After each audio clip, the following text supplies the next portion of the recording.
más a Debate Polianalítica, nuestro canal de YouTube, @Polianalítica, y nuestra cuenta @CarlosPeñalosa, esta alianza que hemos tenido a lo largo de la campaña electoral, donde hemos hablado con los candidatos, hemos también conversado con analistas, con autoridades, incluso del Poder Electoral, que nos han acompañado en este recorrido que ya está en su recta final. Este fin de semana son las elecciones presidenciales en Venezuela, mucha expectativa, por supuesto, de lo que pueda generarse en el desarrollo del proceso y además una campaña con la que hemos visto distintas propuestas, distintas visiones. Recuerden que hay 10 opciones en el tarjetón electoral participando en este proceso. Evaluamos encuestas también en su momento y, por supuesto, lo que significa el rumbo del país posterior al resultado electoral, sea cual sea el resultado. Todo eso también hoy lo vamos a conversar con nuestro último invitado. Con él estamos cerrando el programa, con Joel Horta. Gracias por acompañarnos. Carlos, un gusto. Gracias por la invitación. Ha sido una campaña bien interesante y sin duda esta es una de las elecciones presidenciales que, más allá de lo que pase, como mencionamos de entrada, marca un hito importante en los últimos años del país. Para algunos es la oportunidad más clara que tiene la oposición de lograr un cambio político, para otros es la oportunidad de consolidar un proyecto que tienen desde hace 25 años y que sin duda frente a las adversidades que van desde las sanciones económicas y todo lo que ha sido la coyuntura económica del país, se juega también este 28 de julio su futuro. Una campaña electoral muy atípica, una campaña electoral que sale por el sector opositor con dos bloques, uno representado por Edmundo González Urrutia luego de la inhabilitación de María Corina Machado, de la inhabilitación de la señora Corina Lloris, pues el embajador González Urrutia asume esa candidatura de la plataforma unitaria, lo que se denomina la plataforma unitaria, luego de la incógnita si el gobernador Rosales aceptaba o no la candidatura, y pues comienza a andar el embajador González Urrutia de la mano de María Corina Machado a buscar la adhesión del mayor número de electores posibles. Por otra parte, 7 candidatos que representan lo que ellos mismos han denominado el centro democrático y los independientes, que no están ni con el candidato oficialista y presidente que aspira a la reelección, Nicolás Maduro Moros, ni con González Urrutia y María Corina Machado, porque esa es una candidatura también atípica, dicotómica, donde tenemos a quien es el candidato efectivamente y a quien hace la campaña por él, que es la señora Machado. Quien busca endosar los votos. Quien busca endosar los votos, cosa que no es sencilla, porque además, a mi entender, se han cometido algunos errores de estrategia en cuanto a la convocatoria a votar tan solo por la tarjeta de la MUT, tarjeta sobre la cual pueden recaer 2 recursos interpuestos ante el Tribunal Supremo de Justicia, uno por el señor Ratti, uno por el diputado Brito, y que probablemente mantenga en suspenso hasta el último momento lo de la tarjeta de la MUT en el tarjetón electoral, porque el oficialismo está evaluando los daños colaterales que pueda ocasionar cualquier decisión en torno a esa tarjeta. Si sacándola del tarjetón y ya no existiendo la posibilidad de incorporar la fe de ratas, todos esos votos serían nulos. Claro. Y esa posibilidad murió el 18 de julio. Eso murió el 18 de julio. Por eso es que se esperaba que ese día pudiese ocurrir esa circunstancia. No ocurrió así, pero pues hasta el momento, en este que estamos conversando, pudiera ocurrir o no. Eso lo está definiendo el comando de campaña del sector oficial.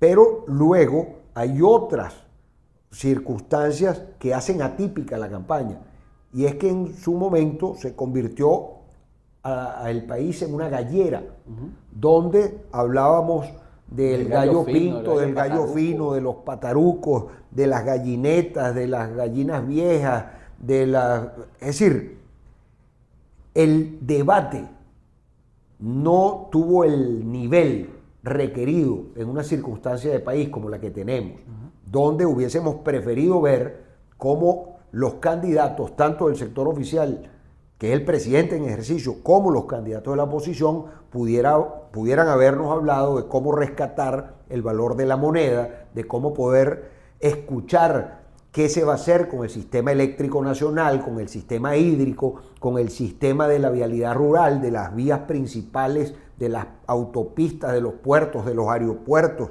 de los servicios en general, cómo hablar de la recuperación de nuestro pasaporte, que fue de los más poderosos del mundo, al igual que el Bolívar, y hoy están absolutamente devaluados. Cómo conversar del tema migratorio, qué vamos a hacer con la relación entre los países de la región y los países europeos donde se encuentran con nacionales dispersos a la buena de Dios, por cuanto no tenemos relaciones consulares con muchos de los países donde hacen vida nuestros connacionales.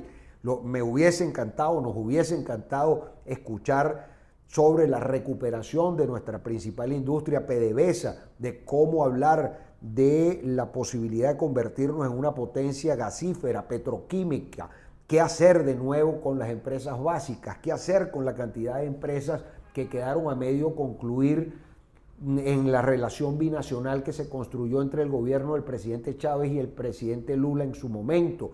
¿Qué hacer con infinidad de temas que realmente son los que competen al ciudadano común? Fue una campaña ausente de ideas. Totalmente, una campaña llena de muchos tonos altisonantes. Yo debo felicitar y saludar el mensaje del presidente Lula cuando habla de la necesidad de darnos un baño de votos, cuando necesitamos darnos un baño de democracia, porque además así va a suceder, y va a suceder porque los venezolanos lo que queremos es la paz civil, y eso lo garantiza la Fuerza Armada Nacional, eso lo garantiza el Consejo Nacional Electoral, eso lo garantiza el Poder Ciudadano, eso lo garantiza la Constitución Nacional. Por eso debemos observar los distintos metamensajes que han surgido del oficialismo cuando han dicho que de perder efectivamente reconocerán el triunfo de la oposición, y eso sí, que se esté preparado entonces para cogobernar o para confrontar al chavismo en oposición, con 20 gobernadores en oposición, 300 alcaldes, el resto de los poderes, y que por supuesto eso va a obligar que durante los 6 meses para que se produzca efectivamente la transmisión de mando, como reza la ley electoral y la Constitución Nacional, deberán entonces conformarse las distintas comisiones de enlace, deberá establecerse la posibilidad de un cambio en paz, en tranquilidad, como lo establece nuestra Carta Magna, en los próximos 6 meses. Creo que esa fue una decisión inteligente del gobierno, previendo ganar o perder, porque durante esos 6 meses podrá el gobierno y la oposición entenderse para poder ir a un proceso o de alternabilidad, alternancia o de cogobernabilidad. Porque de una manera u otra, el 29 de julio nace una nueva Venezuela. Tiene que nacer un país donde queden sepultados odios, resentimientos, persecuciones. Independientemente del resultado. Del resultado. Decir, así gane Maduro o gane totalmente cualquier otra opción. Carlos, quien gane tiene que entender que aquí no podemos vivir permanentemente en lo que se denomina en sociología política el bendito empate catastrófico. Aquí fue imposible que el oficialismo aplastara a la oposición y fue imposible que la oposición aplastara al oficialismo. ¿Qué nos queda entonces? Sentarnos, entendernos. Esa es una de las mayores cosas que ha sucedido en esta campaña, que quienes satanizaron la verdadera política en democracia, que son verbos que hay que conjugarlos permanentemente: dialogar, conversar, pactar, acordar, hacer la política. Ahora la asumen. Primero la satanizaron, ahora la asumen. Y todos al final, aun cuando pueda hablarse de un discurso de miedo, todos han hablado de la necesidad de la paz, de la reconciliación, de pasar la página, de un pacto de gobernabilidad, de un acuerdo que nos permita a todos ir a la normalización del país.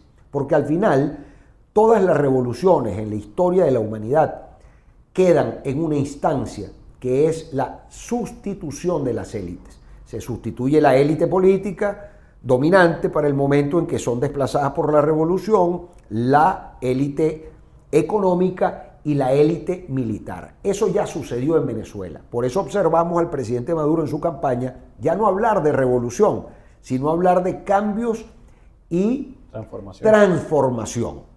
¿Por qué? Porque esa primera etapa quedó atrás. Dejamos de observar entonces los ojos del presidente Chávez observando a todo el chavismo para compactarlo por una sonrisa en el tarjetón electoral del PSV, pero dejamos de observar también al presidente Maduro golpeando al sector opositor en el gesto que popularizó en su momento el propio presidente Chávez.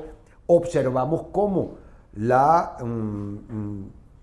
discursiva de María Corina Machado varió también en los últimos 6 meses de aquella persona de discurso agresivo, agrio, que no aceptaba ningún tipo de posibilidad de acuerdos con el sector o la élite gobernante, porque eso sería traicionar a los partidarios opositores, por un discurso donde efectivamente hay que dialogar, donde hay que conversar, donde hay que acordarse, y lo mismo el embajador González Urrutia, quien viene del mundo diplomático y que efectivamente fue nombrado en su momento embajador por el presidente Caldera, pero continuó durante el ejercicio del presidente Chávez unos años siendo embajador nuestro en la Argentina.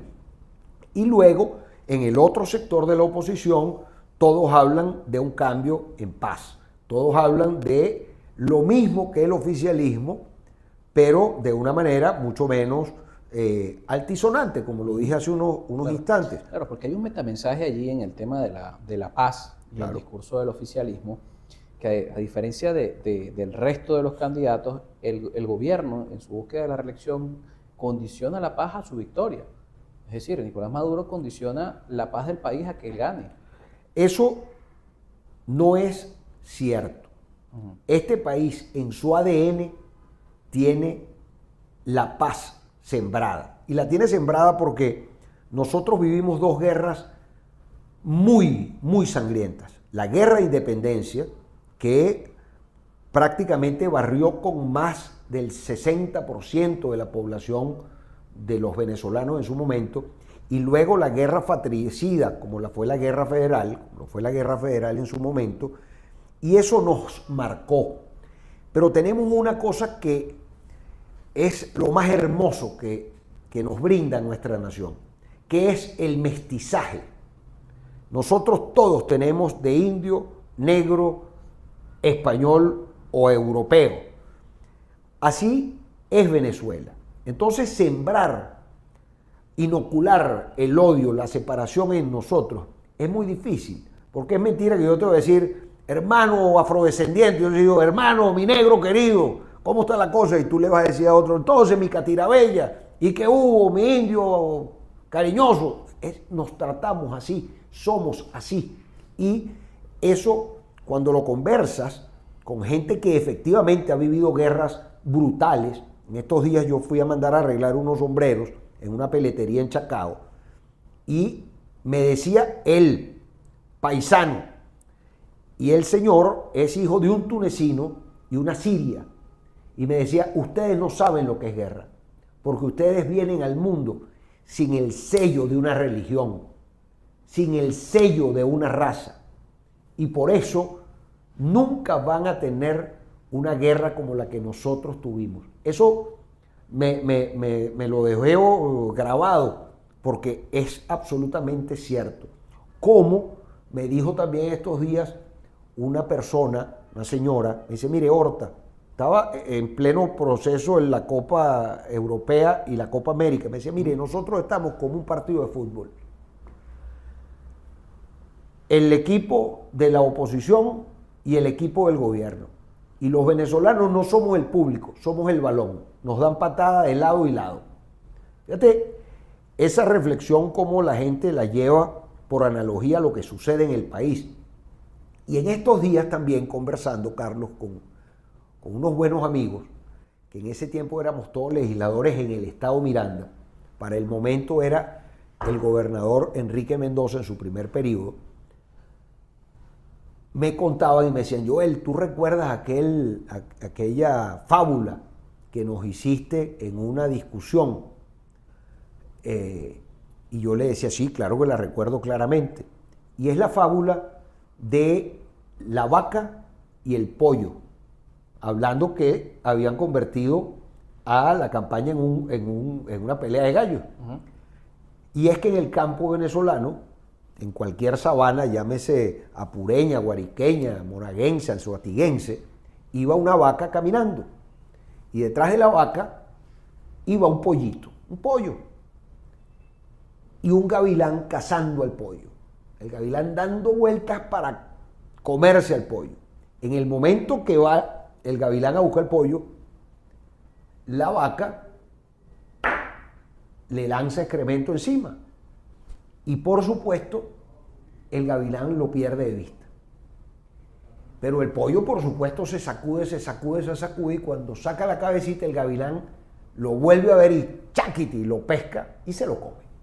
Moraleja, no todo el que te echa zurra encima es tu enemigo y no todo el que te saca de ella es tu amigo. Por eso, en estos procesos políticos, no podemos pensar que fulano es mi amigo o mi enemigo. No, es simplemente mi adversario. Claro. Y en la democracia, que es el sistema más perfectible de todos los que existen, porque hay en los sistemas políticos regímenes totalitarios, regímenes democráticos, regímenes autocráticos, regímenes populistas, regímenes socialistas, regímenes muy amplio el abanico. Y al sistema democrático han tratado también de ponérsele apellidos. Democracia participativa, protagónica, también demagógica, populista, etcétera, etcétera. Pero la democracia es la democracia.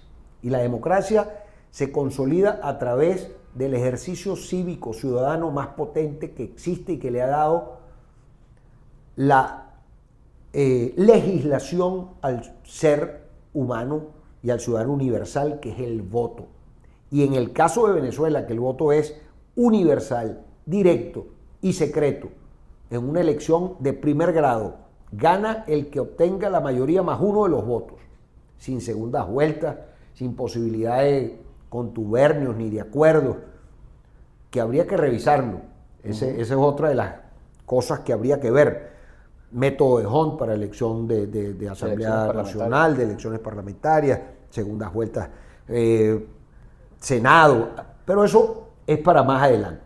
En principio, entendamos que este próximo domingo tenemos la grandísima posibilidad de amanecer el 29 en un país que no será ni la sombra de lo que fue el día 28. Gane, como dijiste bien tú, quien gane.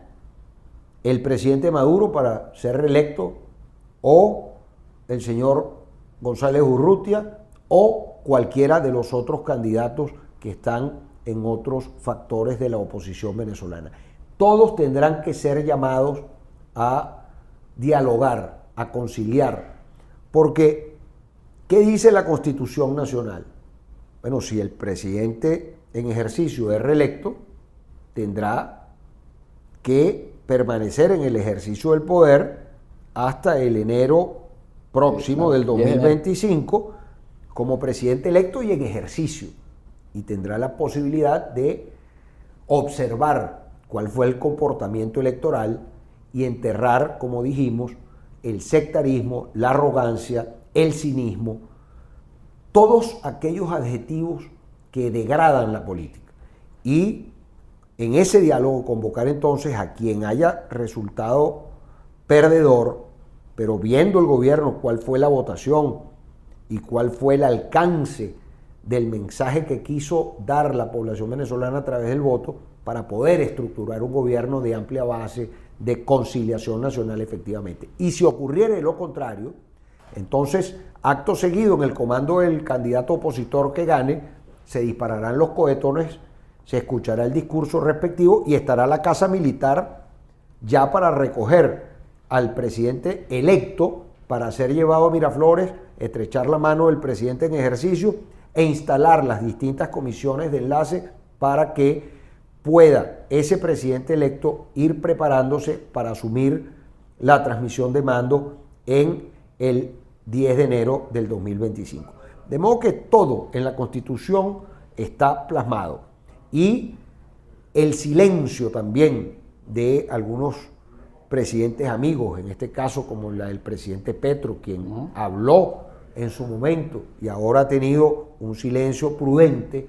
Imagino que fuera de micrófonos estará también haciendo el trabajo argumentativo para que podamos nosotros transitar en sana paz este proceso de elección y de asunción a el poder de uno u otro en enero del 25, como lo están haciendo también los gobiernos de Estados Unidos de América, que efectivamente tiene un interés pragmático en el tema energético con Venezuela, lo mismo todos los países de la región por el tema migratorio, por lo que significaría el retorno o la salida de otro número de venezolanos de acuerdo al resultado electoral. Claro. Son muchísimas las cosas que están por suceder el próximo domingo y el lunes 29. Se abre un abanico esplendoroso para Venezuela, ojalá el sector político, la clase política lo entienda, porque estoy convencido que la ciudadanía ha sobrepasado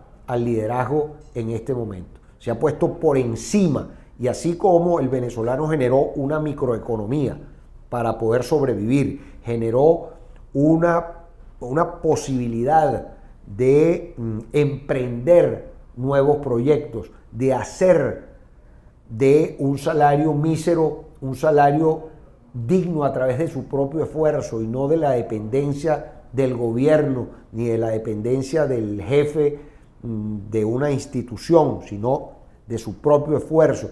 Ese mismo ciudadano ha dado mensajes claros. No queremos confrontación, no queremos más disputas, no queremos más gritos, no queremos más disonancia. Lo que quiere la mayoría de la población venezolana es que podamos entendernos y podamos nosotros transitar los caminos que nos lleven a la normalidad. Un país donde tú pases el switch y tengas luz eléctrica, abras un grifo y tengas agua corriente, donde tu hijo pueda ir a una escuela pública y efectivamente tenga 5 días de clase y ese maestro viva tan solo de su salario y no de vender tortas, hallacas o chicha en los días que no puede ir a dar clase porque sencillamente no tiene cómo pagar el pasaje. Que tengamos un país donde tú vayas a un hospital y no tengas que llevar el yeso, la jeringa, la aspiritina, el suero fisiológico.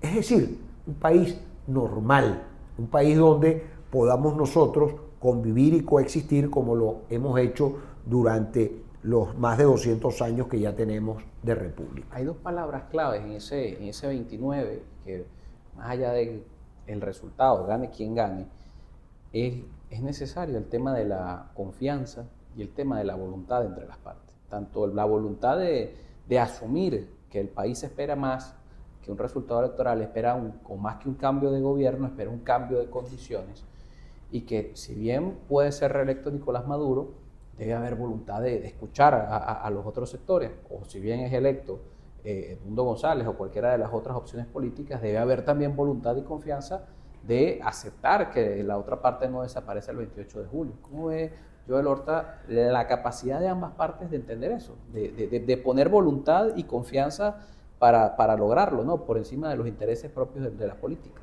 Carlos, tiene que desnudarse la clase política venezolana del ego y de la vanidad para poder despojarse de las miserias humanas y llenarse de las virtudes humanas para poder solucionar los problemas fundamentales entre el gobierno y la oposición, y la mejor manera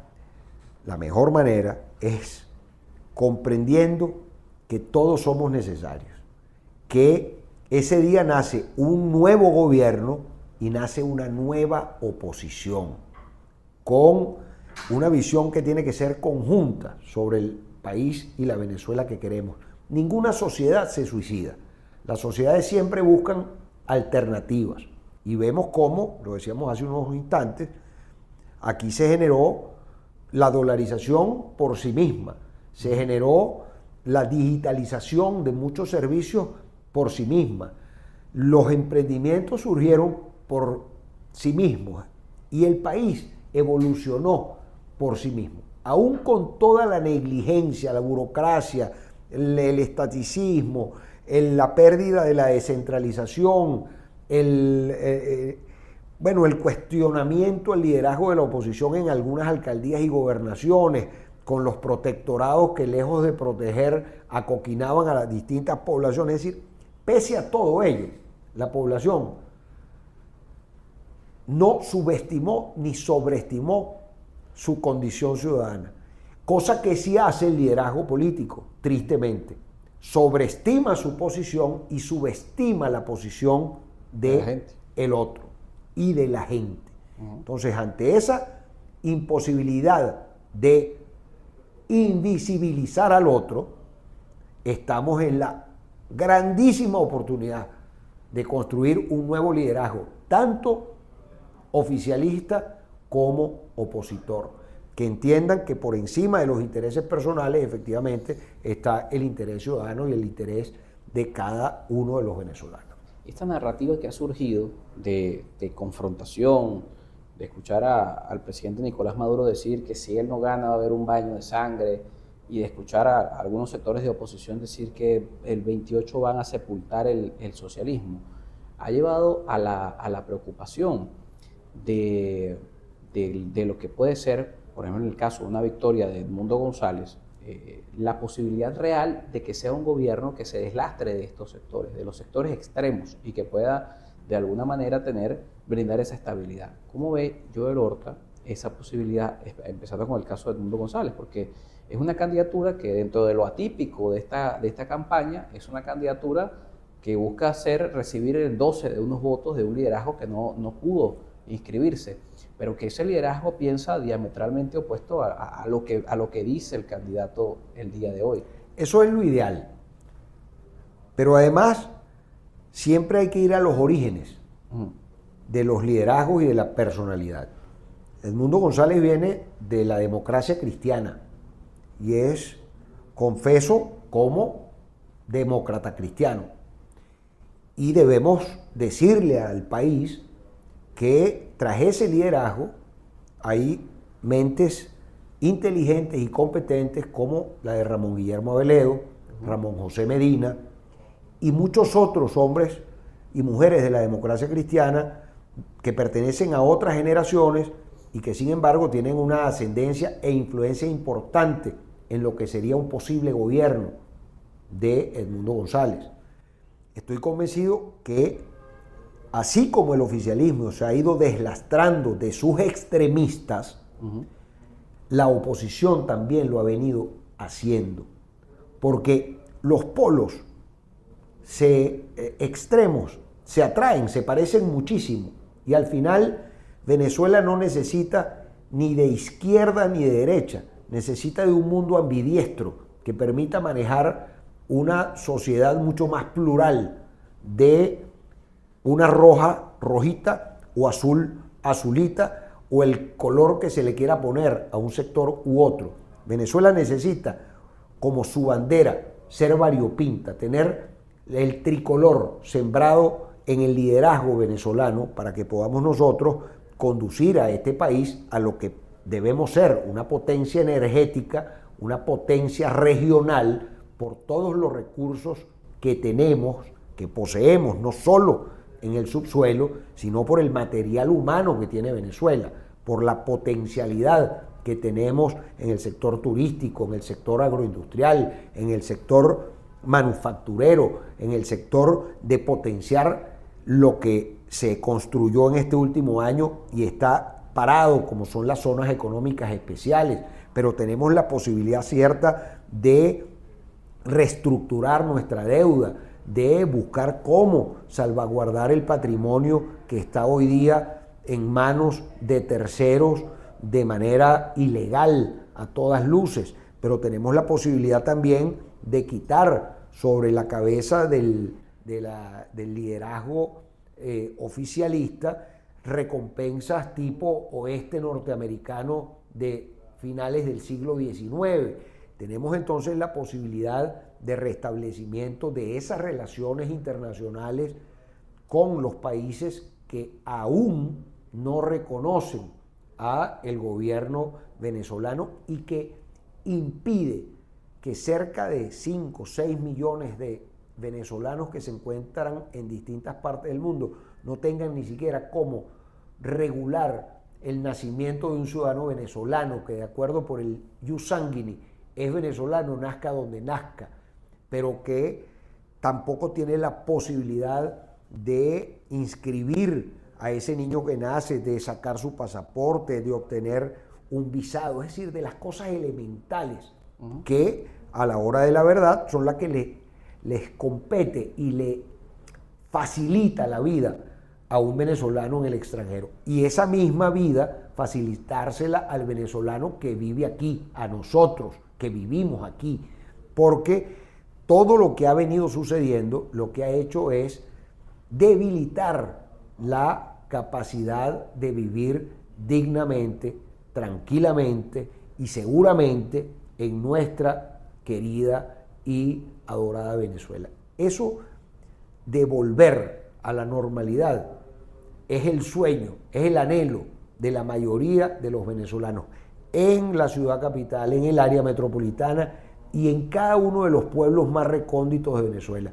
El campesino quiere trabajar en paz el campo, el conuquero quiere producir su conuco en paz, el gran agricultor quiere hacerlo también con normalidad crediticia, el gran industrial como el mediano o pequeño quiere tener acceso a divisas sin tanta complicación, quieren volver a la normalidad tributaria sin que todo se constituya en una alcabala para poder conseguir una patente, conseguir cualquier permisología. En fin, queremos estar aquí haciendo un programa y que no se vaya la luz, que la cámara funcione, que no se vaya el wifi o el wifi, de acuerdo a como se le quiera decir en español o en inglés. Queremos que podamos nosotros sacar una tarjeta de débito y pase sin ningún problema. Queremos que la persona tenga, que nuestros hijos conozcan lo que es una moneda, lo que es un bolívar, que puedan conocer un billetico de 20 bolívares. Queremos eso, no estamos pidiendo cosas astronómicas.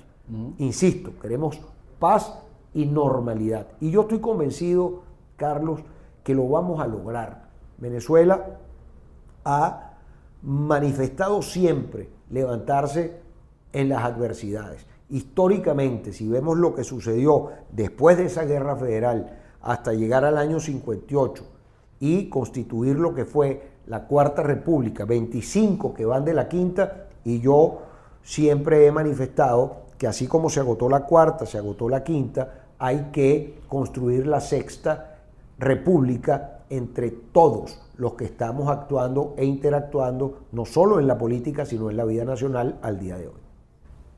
Gracias por acompañarnos. Gracias, Carlos. Joel Horta con nosotros en Debate Polianalítica. Con esto cerramos, por lo menos ya de cara a lo que es esta elección presidencial. Desde acá, agradecidos con todos los que a través de las redes sociales han compartido nuestro contenido. Recuerden que en nuestra cuenta, @polianalítica, @Carlos Peñalosa, están los fragmentos de todas las entrevistas que a lo largo de la campaña estuvimos realizando. Este domingo el compromiso es para todos los venezolanos a participar, a votar por la opción que sea, el que considere que este es el camino correcto, la reelección de Nicolás Maduro, el que considere que hay que cambiar de rumbo. Hay 10 opciones en el tarjetón y al final queda en cada uno de ustedes viendo su realidad, con el criterio, por supuesto, y con la conciencia de lo que significa este escenario para el país en tomar esa decisión frente a la máquina electoral.